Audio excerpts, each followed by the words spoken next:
Nous continuons avec la partie de ma conversion. La fois passée, on s'était arrêté sur ce qui m'avait poussé à me séparer de Lucifer. C'était suite à un incident qui s'était passé lorsque nous étions dans une réunion avec le diable. Nous étions tous obligés de donner les rapports des différentes missions qui nous avaient été confiées. La première personne était passée. La deuxième, moi j'étais la 9e personne. Mais arrivé à la 15e personne, la 15e personne c'était un sataniste originaire du Togo.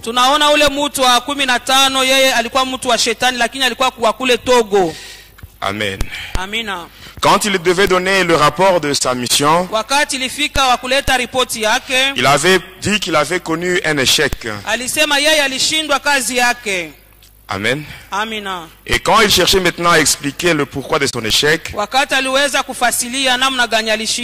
il avait cité le nom de Jésus. Et nous tous, nous étions tombés ensemble avec le diable. Et moi, avant cela, je croyais que c'est le diable qui était au-dessus de toutes choses. Je croyais que sa puissance était au top. Alors comme j'avais un délai que le diable m'avait imposé, j'avais peur et je ne savais pas quoi faire. Alors lorsqu'il était tombé, juste parce qu'on avait prononcé le nom de Jésus, à ce moment-là, je m'étais dit, quand j'étais de retour à Likasi, je m'étais dit ceci. Donc cet homme, quand il me parle qu'il est au-dessus de toutes choses, à partir de ce qui vient d'arriver, j'ai fini par comprendre qu'en dehors du diable, il y a une puissance qui est au-dessus de celle de Lucifer. Et cette puissance, c'est la puissance du Seigneur Jésus. Amen, amen. Nous continuons aujourd'hui avec ma conversion. Mais le vendredi, je vais vous parler sur ma délivrance. Ce qui m'était arrivé le 20 décembre de l'année 2003. Le 20 décembre 2003. Lorsque j'étais mort. Et on se préparait déjà pour aller m'enterrer. Mais pendant ce temps-là, j'étais dans le monde astral. Plus précisément dans le séjour de mort, avec des chaînes et un cadenas au niveau de la bouche. Et tout était terminé pour moi. Amen. Amen. Quand tout était terminé, c'est là où maintenant Jésus avait pris maintenant la relève. Et c'est là qu'il m'a délivré. Ça, c'est ce que je vais expliquer le vendredi. Pour aujourd'hui, je continue avec ma conversion. Et la dernière fois, avant de terminer, je vous avais dit ceci. Ce n'était pas facile. Ce n'était pas facile pour que le diable puisse me lâcher. Avec tous les secrets que je connaissais. Avec toute la formation que j'avais reçue de sa part. Il m'avait formé pour combattre le chrétien. Pour détruire, saboter l'œuvre de Dieu. Il m'avait donné beaucoup de stratégies. Beaucoup de techniques et beaucoup de stratégies.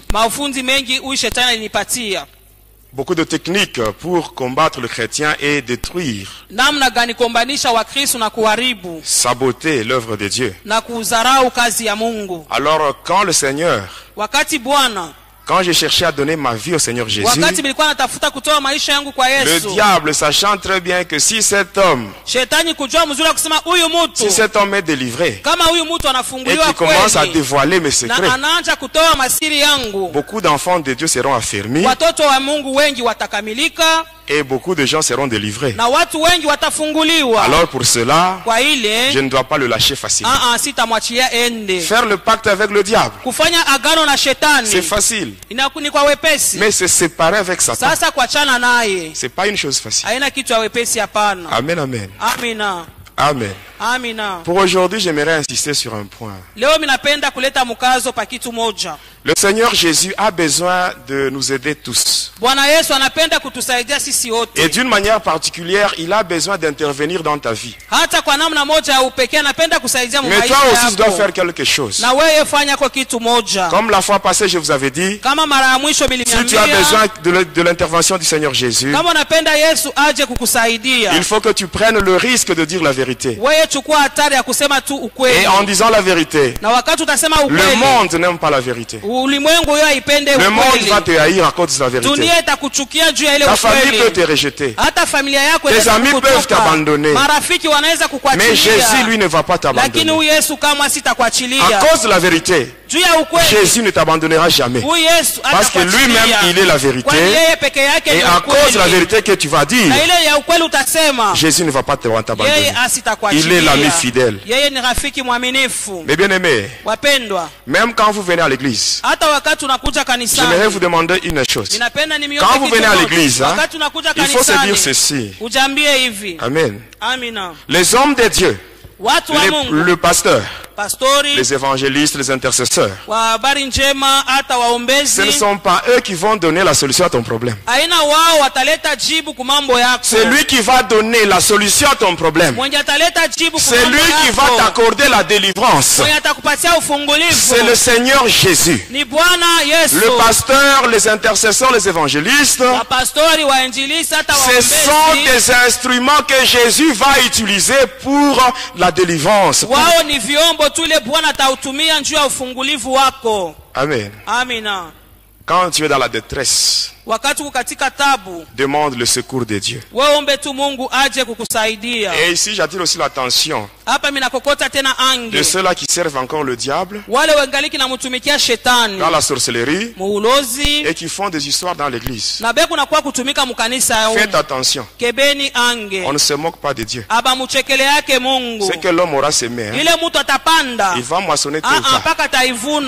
Et quand tu fais des choses là, ne crois pas que Dieu ne te voit pas. Il te laisse l'occasion. Que tu prennes, que tu saisisses cette occasion pour changer.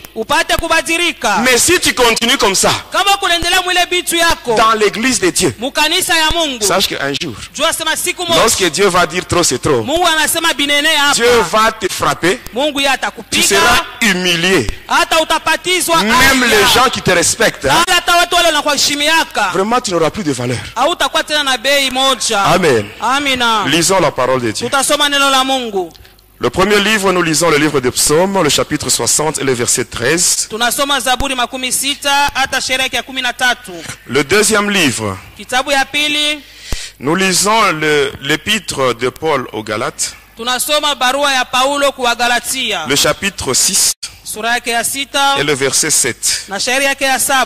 Le dernier livre, c'est le livre d'Ésaïe, le chapitre 66 et le verset 16. Psaume 60, verset 13, nous lisons au nom de Jésus. Donne-nous du secours contre la détresse. Le secours de l'homme n'est que vanité. Galates 6, verset 7, nous dit ceci. Ne vous y trompez pas. On ne se moque pas de Dieu. Ce qu'un homme aura semé, il le moissonnera aussi. Ésaïe 66, verset 16, nous dit ceci. C'est par le feu que l'Éternel exerce ses jugements. Et c'est par son glaive qu'il châtie toute chair. Et ceux que l'Éternel tuera, ceux que tuera l'Éternel seront en grand nombre. Amen. Amen, amen. Lorsque j'étais rentré de cette fameuse réunion qu'on avait eue avec le diable et qui a fini par l'incident où le diable était tombé ensemble avec nous lorsque le nom de Jésus était prononcé dans ce monde-là. Alors, quand j'étais rentré, je savais que le diable m'avait imposé un délai. Et il m'avait dit que le délai devait prendre fin le 5 février de l'année 2003. Or, on était déjà à la fin de l'année 2002. Alors, qu'est-ce qui s'était passé? Arrivé l'année 2003. Amen. Je m'étais dit ceci. Comme on a cité le nom de Jésus, là où nous étions, et que tous ensemble avec le diable nous étions tombés par terre. Alors je dois me rendre là où on cite ce nom-là. Et là je verrai les hommes de Dieu. Ils vont prier pour moi en citant ce nom-là. Et ainsi les démons qui sont en train de me déranger vont prendre fuite. Et ainsi que c'était passé, un jour, j'avais rencontré un ami. Son nom c'est le frère Thierry. Alors il m'avait conduit chez son pasteur. C'était à Likasi dans la commune de Chikula sur l'avenue Tanganyika. C'était la nuit. Il y avait une veille de prière. Nous étions arrivés là à 21h30. Il y avait le pasteur et les intercesseurs. Ils étaient en grand nombre. Alors qu'est-ce qui s'était passé? On m'avait conduit chez le pasteur. On est allé se mettre quelque part avec le pasteur. Et là je lui relatais maintenant mon passé. Et après avoir terminé, il me dit ceci: ça va, nous allons nous occuper de ton cas. Mais pour l'instant, tu vas te mettre dans ce coin-là. Et il m'avait donné une chaise et je m'étais mis à bas. Et la prière avait commencé. Arrivé à minuit. C'était une veillée de prière où il y avait seulement les intercesseurs et le pasteur. Ils étaient plus de 30 personnes. Alors qu'est-ce qui s'était passé? Arrivé à minuit, le pasteur m'avait appelé. Il me dit: mets-toi là. Alors qu'est-ce qui s'était passé? On avait enlevé le banc qui était là. Alors il y avait un espace vide qui était resté. Et on m'avait demandé de me mettre là au milieu. Et les intercesseurs m'avaient entouré. Ils avaient formé un cercle. Et là ils commençaient à prier. Ils avaient beaucoup prié. Ils citaient le nom de Jésus. Mais je ne sentais rien. Je ne sentais rien. Et ils avaient tellement prié de minuit jusqu'à 2h du matin.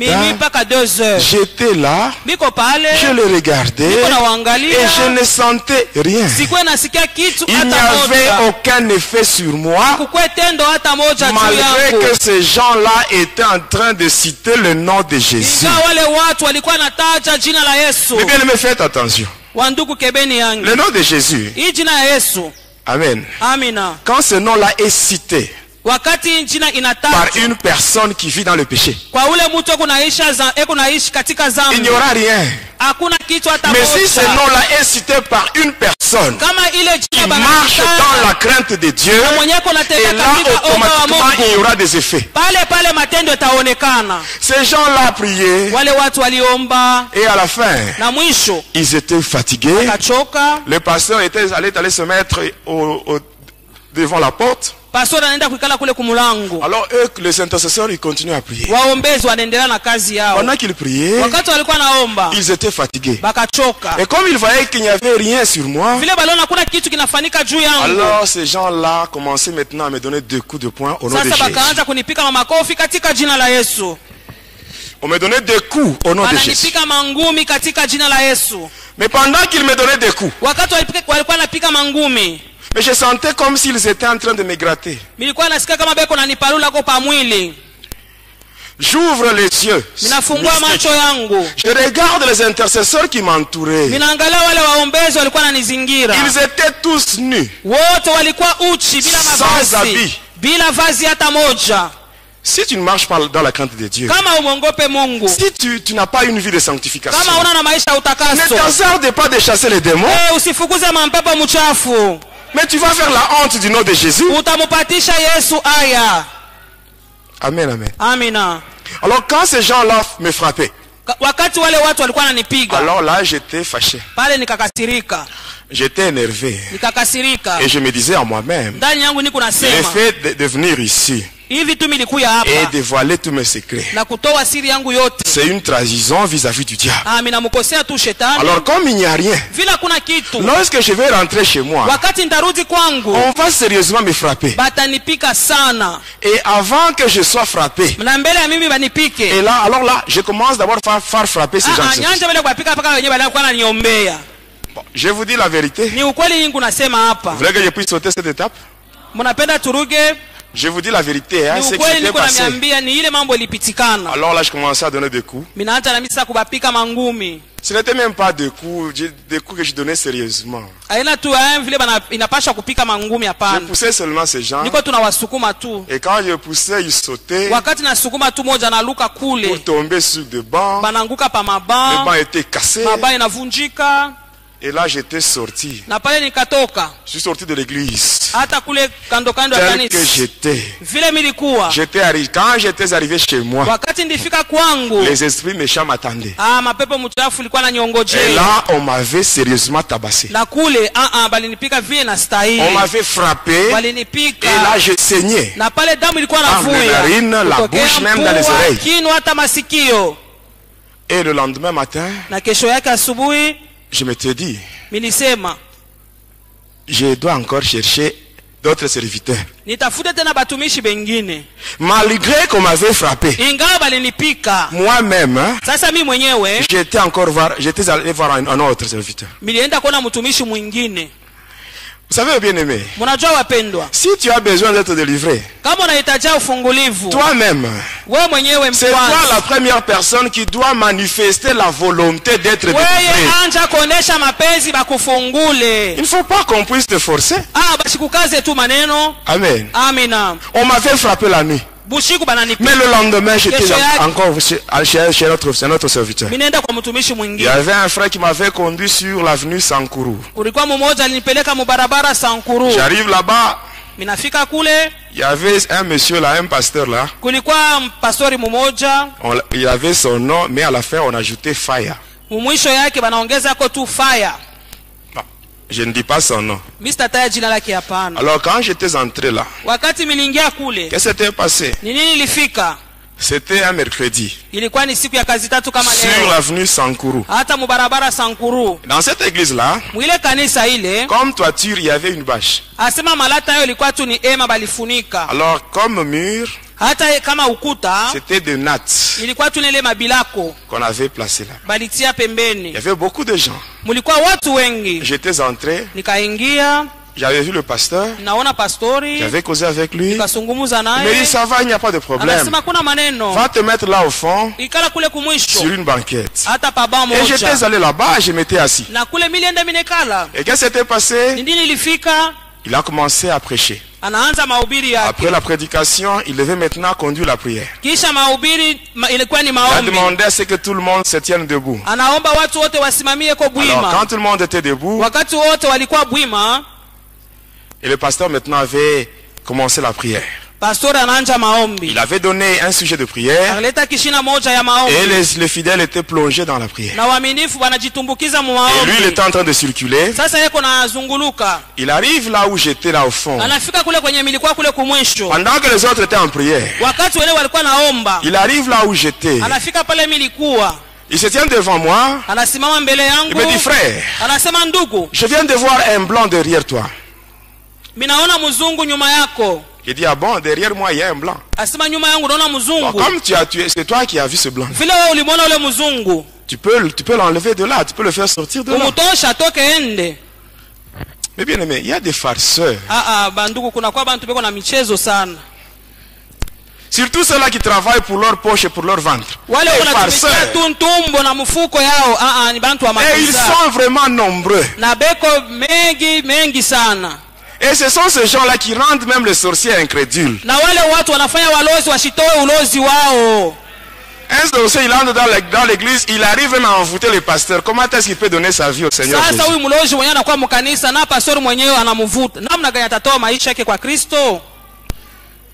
Amen. Si tu n'as pas été appelé par le Seigneur Jésus, tu dois seulement te mettre dans le pourtour comme tout le monde. On t'enseigne. Et au moment opportun, si vraiment le Seigneur t'a appelé, il va aussi t'équiper. Notre Dieu, quand il donne la vision, il donne aussi la provision. Amen. Alors il était là. Et subitement là il commence à parler en langue. Commence à parler en langue. Je le regarde. Je le regarde. Un homme sans habit. Et là il cherchait maintenant à me tenir. Alors je le regarde. Je fais seulement ceci. Avec ma main, je le touche seulement. Je ne l'avais pas poussé. Je l'avais juste touché. Et juste quand ma main avait touché son corps, le pasteur était projeté. Et il est allé tomber sur le fidèle. Et quand il était tombé sur ce fidèle, la prière avait pris fin. La prière avait pris fin. Et les intercesseurs commençaient à déplacer les bancs. Et il y avait encore un espace vide. Et ces gens-là commençaient à prier pendant que le pasteur était à terre. Et eux commençaient à prier. Et j'avais aussi commis la même bêtise. Ils commencent à me donner des coups au nom de Jésus. Et quand je commence à les pousser, ils sautent.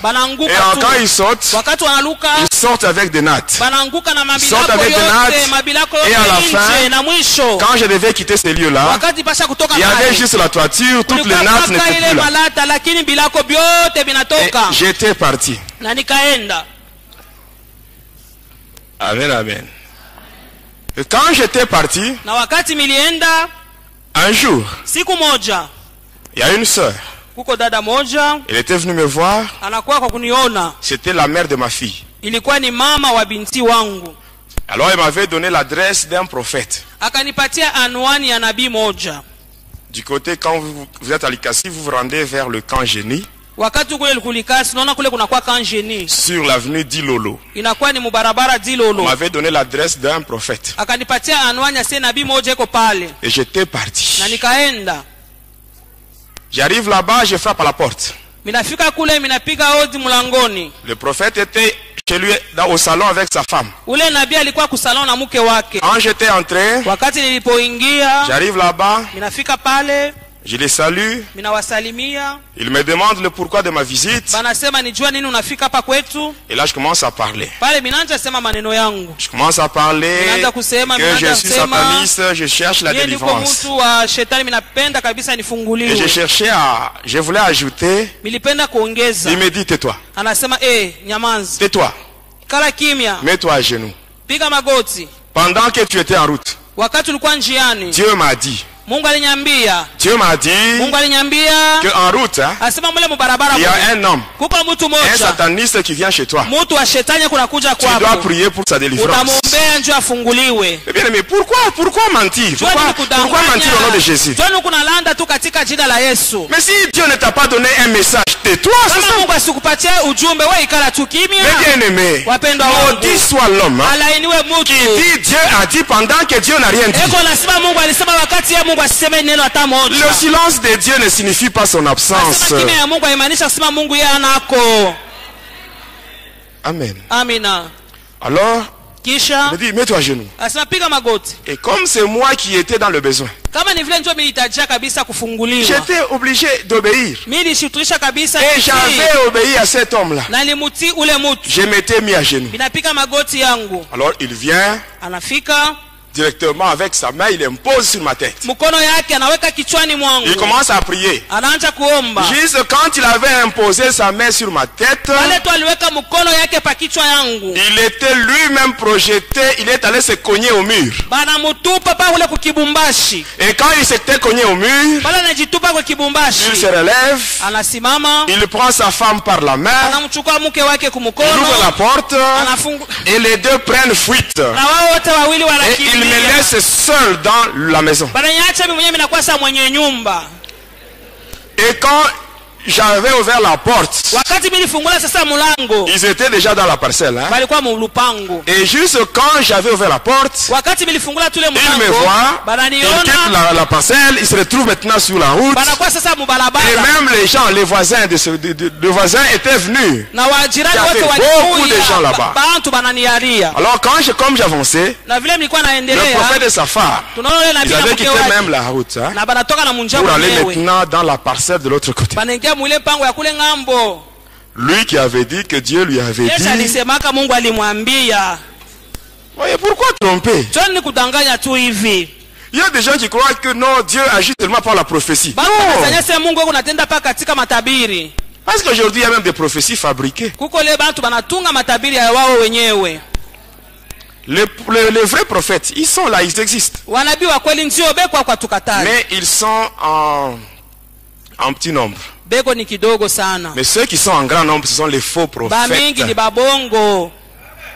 Parce que même moi, j'étais prophète. J'ai parlé en langue. J'ai prophétisé. Amen. C'est triste. Et j'étais sorti de là, j'étais rentré chez moi. J'arrive chez moi, on m'attendait. Et là, on m'avait encore frappé sérieusement. J'étais resté chez moi. 2 jours plus tard, il y avait un autre frère qui était venu me voir. Et il me donne l'adresse d'un autre prophète. J'étais parti. J'arrive là-bas. Je frappe à la porte. Il me dit, n'entre pas. Il était à l'intérieur. Il me dit, n'entre pas. Commence par enlever tes souliers. Parce que ici, tu es sur un lieu saint. Enlève tes souliers vite. J'avais enlevé mes souliers. Et après j'étais entré. J'entre dans le lieu saint. Je me retrouve dans le lieu saint, il y avait la natte. Et il me dit, mets-toi là. Et je m'étais assis sur la natte dans ce soi-disant lieu saint. Étant là-bas, et le prophète commence à prier. Il prie en langue. Et pendant qu'il priait, il était en train d'invoquer les démons. Bon, comme moi j'étais sataniste, j'étais déjà familiarisé avec les démons. Quand quelqu'un invoque les démons, pour moi ce n'était pas difficile de découvrir. Il invoque les démons, je sens. Et après je le regarde, un sataniste de niveau vraiment très bas par rapport à moi. Alors je me lève, je dis, toi, wewe tu oses faire ça sur moi. unapima kufanya hii maneno juu yangu. J'avais fait ce geste. Minafanya tu hivi. Je fais ça. Minafanya hivi sur son visage. pa uso wake. Je cache ça derrière moi. Naificha nyuma yangu. Et je crache sur lui. Na mimi namutemea mate. Et j'étais parti. Na mikaenda. 2 jours plus tard, masiku mbili kisha, le prophète était mort. Ule nabii akakufa. Et par après, j'ai continué toujours. Kisha yake mimi nilikuwa tunaendelea na safari yangu. Et après, na kisha yake on m'avait donné l'adresse bakanipatia tena anwani nyingine d'une autre église ya kanisa ingine en ville. Mule mutauni. J'étais allé là-bas. Nikaenda kule. J'arrive à l'église. Minafika kule kukanisa. L'église était dans la même parcelle avec la maison du pasteur. Ile kanisa ilikuwa katika pango moja na nyumba ya pastori. J'étais entré. Nikaingia. J'entre seulement dans l'église. Minaingia mukanisa. Je cause avec le pasteur. Ninazungumza na pastori. Il y avait des mamans là, les intercesseuses. Kulikuwa wa mama sasa waombezi. Et après le pasteur me dit, kisha pastori ananiambia, aujourd'hui, leo tu seras délivré. Utafunguliwa. Et quand il me dit ça, wakati ananiambia ile, j'étais content. Nikafurahi. Après quelques minutes, kisha kuna kwa tu madakika chache, j'entends des bruits. Minasikia makelele. Comme le hurlement du cheval. Kama vile mafarasi ikuna alors quand j'avais juste entendu ce bruit là, wakati nisikia ile makelele ya wafarasi, alors là j'étais mal à l'aise. Pale milikosa kabisa parce que c'était un démon. Ilikuwa ni kipepo kichafu qui répond au nom de Karavanda. Jina lake Karavanda. Qui est le secrétaire du dragon de la mer. Anakuwa mwandishi wa ule joka wa bahari. Alors il était descendu dans l'église. Sasa akashuka mukanisa avec son fouet. Na fimbo yake. J'étais là debout. Milikuwa pale nishakusimama. Je ne faisais rien. Sikuwa nafanya kitu. Mais je voyais lakini milikuwa le naona pasteur et les intercesseuses, les mamans. Na bale ba mama waombezi. Karavanda avec son fouet. Karavanda na fimbo yake. Le fouettait sérieusement. Eko na wapika fimbo vile na stahili. Et ne voyait pas celui qui fouettait. Naona mwenye kuna wapika ni nani. Et ils avaient pris fuite. Na wote wakakimbia. J'étais resté seul nikabakia peke yangu dans l'église. Mukanisa. Les pasteurs étaient allés chez lui. Pastor akaenda kwake. Il prend de l'eau. Anachukua maji dans une casserole. Muchungu. De l'eau chaude. Maji ya moto. Il vient avec ça. Anakuwa nayo dans l'église. Mukanisa. Il entre. Anaingia. Je sais seulement de bouger. Minapima kutenga. Il lance ça sur moi. Ananitupia. C'était de l'eau chaude. Ilikuwa maji ya moto. Quand j'avais essayé de bouger, wakati niliteka kidogo, il laisse là la casserole. Anaacha na kiungu il chenyewe. sort en courant. Anatoka mbio. Et j'étais resté seul. Nilibakia peke yangu. Et après, na kisha j'étais mouillé. Nikalobana. Parce qu'il avait versé de l'eau sur moi. Alimwanga maji juu yangu. J'étais mouillé. Nikalobana. Et là je sortais. Na pale bilikuwa natoka. De la parcelle. Mumpango. Alors quand je sortais, wakati bilikuwa il me dit frère, arrête-toi. Anasema ndugu simama kwanza. Alors je m'étais arrêté. Nikasimama. Il vient. Anasema kuja. Il me dit ceci. Ananyambia hivi. Frère. Ndugu. Dieu m'a dit. Mungu ananyambia. Dieu vient de me dire. Mungu anatokea mkunyambia pour ta délivrance. Dieu ufungulivu wako. Il faut faire la sélection. Il faut faire une coalition de 10 pasteurs. Asema changa wa pastori wa 10. Un seul pasteur ne peut pas prier pour toi. Asema pastori mmoja hawezi kukombea wewe. Mais bien aimé, ça c'est la folie. Hii ni mazimu wapendwa. C'est la folie. Mazimu. Amen. Amina. Tu peux être seul. Unaweza kuwa wewe moya. Tu peux être seul. Unaweza kuwa wewe moya. Face à 100 ou à 1000 satanistes. Mbele ya wachawi. Ils ne peuvent rien faire contre toi. Hawawezi kitu hata moja. Parce que ceux qui sont avec toi wale wako pamoja sont en plus grand nombre que ceux qui sont avec eux. Wanakuwa mingi kushindia wale wanakuwa nao. Mais c'est ce qui s'était passé quand les Syriens étaient allés vers Élisée. Ni ile mambo ilipita wakati wa Suria walienda kule kwa Elisha. Son serviteur Géhazi était en train de trembler. Ule Géhazi mtumishi wake alikuwa anatetemeka. Parce qu'il avait vu les troupes des ennemis. Aliona vikosi vya wadui. Et Élisée lui avait dit. Elisha akamwambia, n'aie pas peur. Wewe usiogope. Ceux qui sont avec nous wale wanakuwa pamoja nasi sont en plus grand nombre que ceux qui sont avec eux. Wengi sana kushinda wale wanakuwa nao. Toi seul. Wewe mwenyewe. Toi seul. Wewe mwenyewe. Mais tu peux détruire ou saccager tout un bataillon de démons. Unaweza kupomona mzuri kuharibu bataillon mzima ya mademona. Si tu es avec Jésus. Kama uko pamoja na Yesu. Si tu as la crainte de Dieu. Kama uko na neema ya Mungu. Si tu as une vie de sanctification. Kama uko na maisha ya utakaso. C'est possible. Inawezekana. Amen. Amina. Moi du moment que j'ai donné ma vie au Seigneur Jésus. Wakati nilitoa maisha yangu kwa Yesu. Je n'ai jamais eu peur de qui que ce soit. Siogopake yeyote tena. Peur de quoi? Si le diable lui-même, si le diable lui-même m'a vomi, alors le petit sorcier ici, le petit sorcier, le petit bébé qui, le petit moustique qui vole sur le balai, le petit rosicrucien qui fait des bruits à Lubumbashi. Mais avoir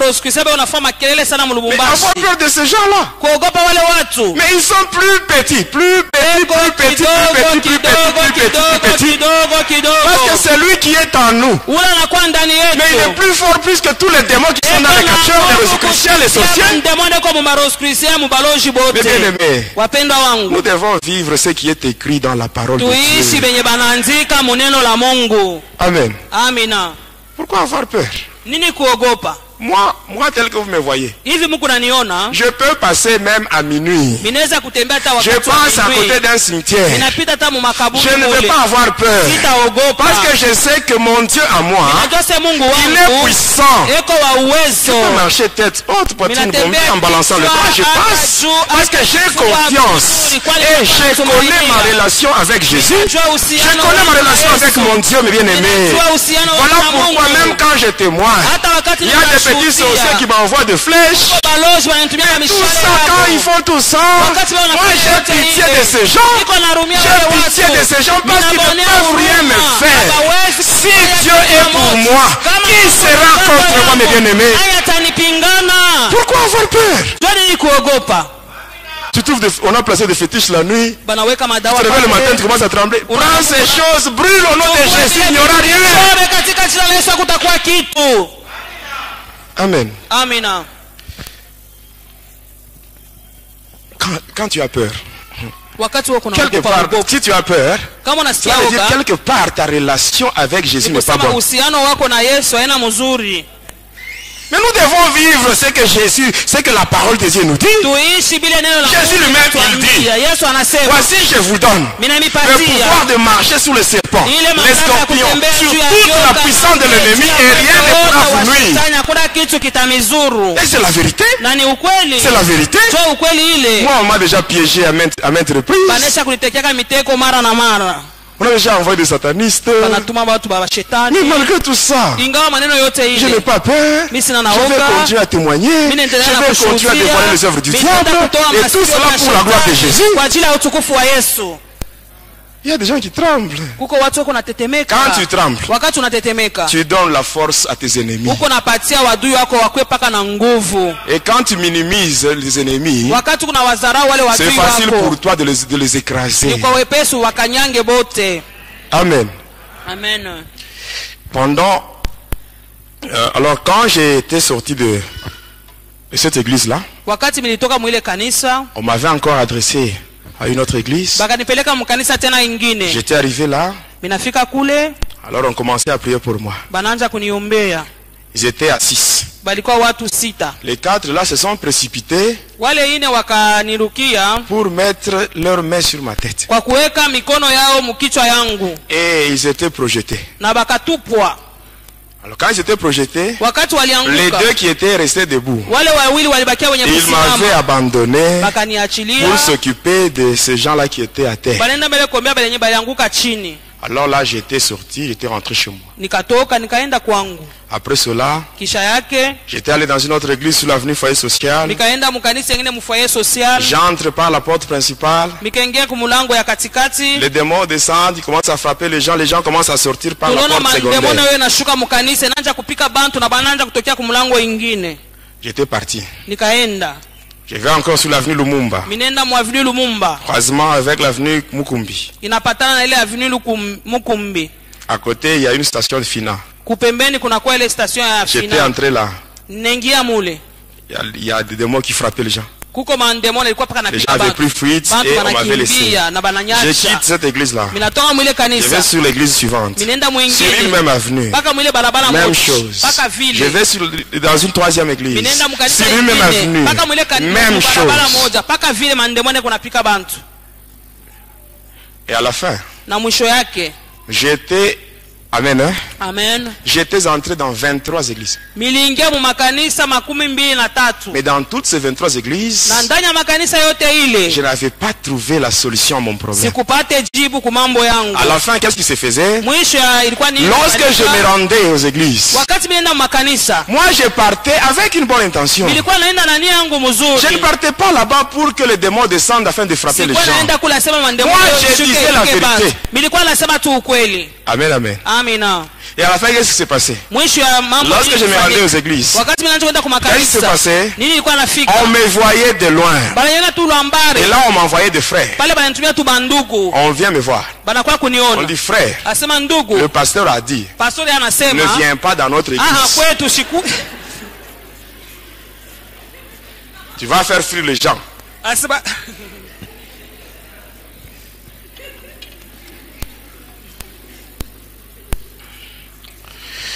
Amen. Amen. On m'est chassé. Et les on disait, cet homme-là, avec ce nom-là, le nom-là que j'avais, on disait non, cet homme-là, il ne peut pas être délivré. Vous ne savez pas, cet homme-là, c'est lui-même le diable. C'est ce que les gens disaient. Et c'est ce qui était connu. On ne voulait plus de moi dans les églises. Alors, comme on ne voulait plus de moi, je m'étais dit, comme on ne veut plus de moi dans les églises. Or le diable lui aussi il va me tuer si je ne donne pas 2 personnes de ma famille. Alors qu'est-ce que je dois faire? Que je rentre dans ma famille et que je dise la vérité. Peut-être en leur disant la vérité, ils peuvent remédier à mon problème. Alors un matin, j'avais pris mon courage. J'étais allé dans ma famille. Mon père était là. Mes frères et sœurs étaient là. Sauf ma mère, elle était en Zambie. Et quand j'étais arrivé là, il y avait un oncle paternel qui était venu du village. Il était de passage à la maison.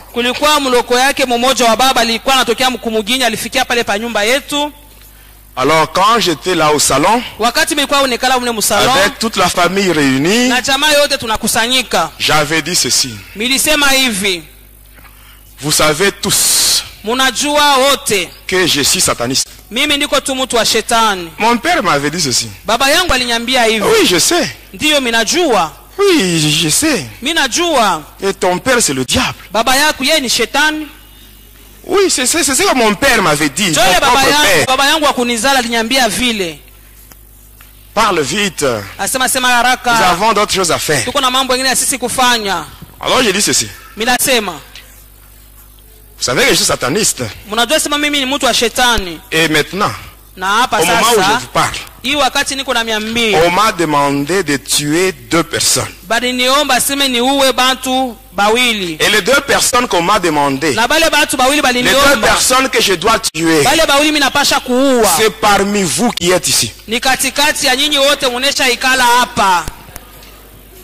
Amen, amen. Mettez-vous à leur place. Mettez-vous à leur place. Amen. Amen. J'avais dit la vérité. J'avais pris le risque de dire la vérité. Et